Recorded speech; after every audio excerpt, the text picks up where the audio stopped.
Kwa miaka takriban 20, DW imekuwa ikikuletea vipindi vya michezo ya kuigiza ya LBE au Noa Bongo Jenga Maisha Yako.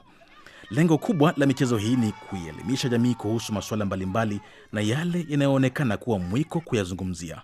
Lakini kutokana na sababu ambazo haziko kwenye uwezo wetu waandaaji, mwaka huu wa 2026 michezo hiyo itasikika kwa mara ya mwisho. Jacob Safari amekuwa msimamizi wa michezo hii kwa takriban miaka miwili.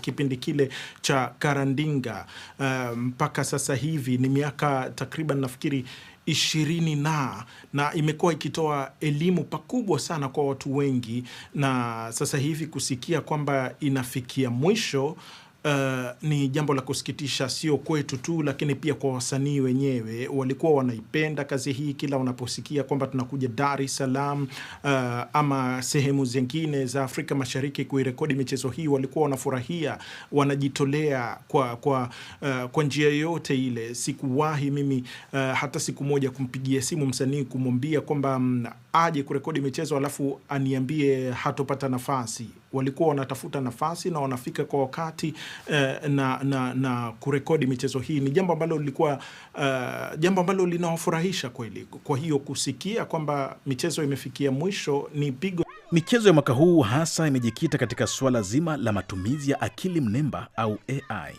Wasanii mbalimbali kutoka Tanzania walishiriki mchakato wa kurekodi michezo hiyo. Miongoni mwao ni Jacob Nyamaka anayefahamika sana kama Chacha na Salum Saidi. Michezo sasa hivi imejikita sana katika AI, tuseme akili mnemba. Yani ndio imetumika sana. Mchezo sasa hivi unahusiana na mambo hayo. Kwa hiyo watu watajifunza mengi kupitia michezo hii kwa ajili ya kufahamu nini hasa juu ya hii akili mnemba. Filia zetu za Noa Bongo kwa wasikilizaji ni kama shule. Endapo wataamua kuzifuatilia na wakazisikiliza kwa kutulia na wakaelewa, kuna elimu kubwa sana ambayo inapatikana mle ndani. Kwa miongo kadhaa michezo ya Noa Bongo Jenga Maisha Yako imekuwa na umuhimu mkubwa kwa jamii, ila pia kwa wasanii wanaohusika katika kuirekodi.